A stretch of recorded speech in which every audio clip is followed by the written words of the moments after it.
जगन्नाथ नमस्कार मु सस्मिता मु आज आपण मानक नहीं आसी कदली मंजार पकुड़ी कदली गचर कदली मंजार पकुड़ी आप तो बेसन खाई किंतु मु आज आपन को पालू पकुड़ी करके खुआईबी जहाँ को आप एकादशी एक सेवन करेंगे।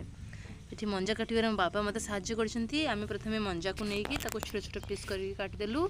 मुझे 2 पीस छोट छोट मंजा नहीं तापर आम अल्प नुन दे चकटिकी से रसटा बाहर करनवा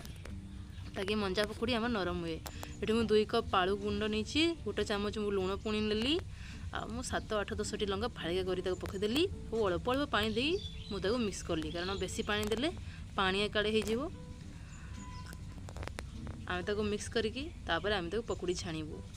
आपन को जदि ये वीडियो भल लगुच ताले लाइक शेयर सब्सक्राइब करेंगे और कमेंट रे जय जगन्नाथ लिखिए। मु आगरू ही चुली रेडी कर रखी कढ़ाई रे तेल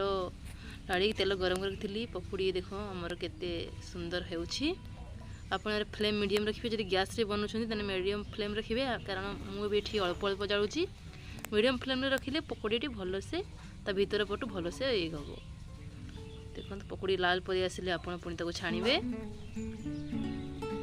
देखंतु